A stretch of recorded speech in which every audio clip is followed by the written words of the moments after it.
Era 1988 e o Brasil vivia uma grande crise econômica que já havia colocado muitas famílias em situação de desespero. Para muitos, o culpado era o José Sarney, o então presidente do Brasil. E o maranhense Raimundo Nonato Alves da Conceição acabou perdendo a cabeça em setembro daquele ano, protagonizando um dos momentos mais assustadores da aviação brasileira. Em 29 de setembro de 1988, um Boeing 737 realizava o voo VASP 375, que ia de Rondônia ao Rio de Janeiro com 104 passageiros a bordo. Raimundo Nonato embarcou em uma das escalas realizadas no aeroporto de Confins, em Belo Horizonte. Sua ideia era sequestrar o avião e atirá-lo contra o Palácio do Planalto, em uma forma violenta de protesto contra o governo Sarney. Como os aeroportos da época não contavam com equipamentos de raio-x e detectores de metal, medida que só foi adotada após os ataques de 11 de setembro, foi fácil para que o maranhense entrasse no avião armado com um revólver calibre 32.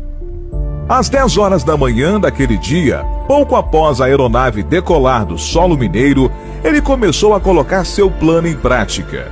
O rapaz se levantou do seu assento e partiu em direção à cabine. Um dos comissários tentou impedir a aproximação do criminoso, que disparou e acabou atingindo o funcionário de raspão. Ao perceber que havia algo estranho acontecendo dentro da aeronave, o piloto trancou as portas da cabine. Infelizmente, isso não foi suficiente para coibir a ação de Raimundo. Irritado, o criminoso passou a disparar contra a porta, que não tinha blindagem. Como resultado, vários equipamentos da cabine foram atingidos. Pior que isso, um dos tripulantes acabou sendo baleado na perna, forçando o comandante Fernando Murilo a abrir a porta.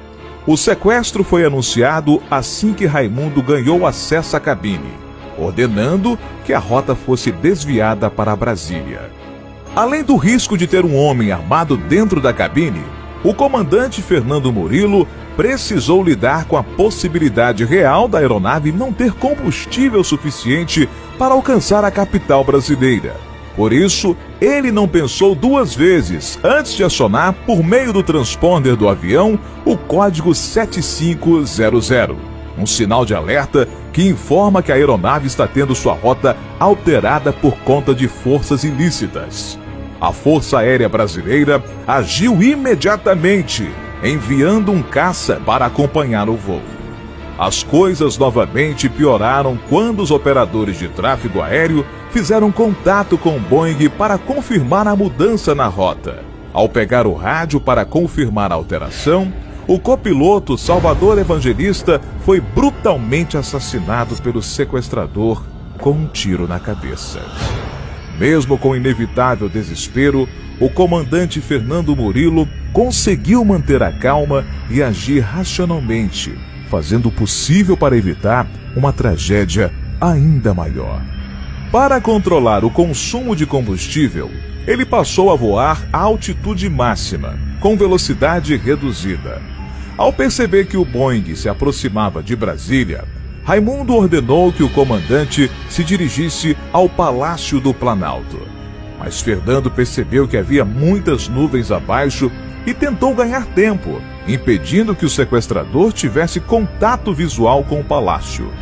O comandante conseguiu enganar Raimundo, dizendo a ele que as condições climáticas impediam que ele se aproximasse de forma segura da capital. Acreditando na história, o sequestrador ordenou que a aeronave fosse então mais uma vez desviada de sua rota. Inicialmente, a ideia do piloto era levar o avião até Goiânia, mas para seu desespero, Raimundo o obrigou a ir para São Paulo, sabendo que seria impossível por conta do combustível. Fernando decidiu que teria que se livrar da ameaça da arma apontada para sua cabeça. Somente assim, ele conseguiria salvar os passageiros. Mesmo sem saber se o Boeing 737 seria capaz de aguentar, o comandante colocou em prática uma arriscada manobra, chamada de tunô, dando um giro de 360 graus. Sem sucesso e com o sequestrador ainda de pé, Fernando jogou a ponta do avião para baixo, passando a descer em parafuso. Nesse momento, Raimundo perdeu o equilíbrio e acabou caindo no chão. Com um criminoso atordoado, tentando se levantar, Fernando conseguiu pousar a aeronave em Goiânia. Assim que tocou a pista, o Boeing parou de funcionar por falta de combustível. Assumindo o controle do rádio, Raimundo exigiu um outro avião para concluir seu plano de chegar até Brasília. A polícia, então, elaborou um plano para enganar o criminoso, escondendo um atirador de elite dentro do novo avião que supostamente levaria o sequestrador até a capital. No momento em que Raimundo estava entrando na aeronave, carregando o comandante e 2 comissários como reféns, o atirador disparou contra o criminoso. O que ninguém esperava é que o tiro não acertaria Raimundo.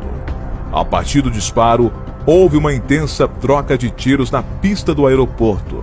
O confronto acabou com o comandante sendo atingido na perna e Raimundo sendo neutralizado pelos policiais. O sequestrador foi atingido 3 vezes, mas nenhum tiro foi fatal. Mesmo assim, ele morreu no hospital algum tempo depois. Segundo o atestado, o sequestrador faleceu em decorrência de um quadro infeccioso por ser portador de anemia falciforme, uma doença congênita. Fernando Murilo de Lima e Silva entrou para a história como um dos maiores heróis da aviação brasileira por conta da maneira como lidou com a situação. O comandante faleceu em 2020, aos 76 anos, por complicações cardíacas e diabetes. Por fim, o piloto Fernando conseguiu salvar 104 vidas e evitou que tivéssemos um 11 de setembro, muito antes dos Estados Unidos. Ele, no entanto, nunca recebeu um agradecimento oficial da presidência do Brasil pelos seus feitos, mas disse: ele nunca me dirigiu a palavra, nunca me agradeceu, mas não tenho mágoa. Estou tranquilo com minha consciência e sei que fiz meu papel.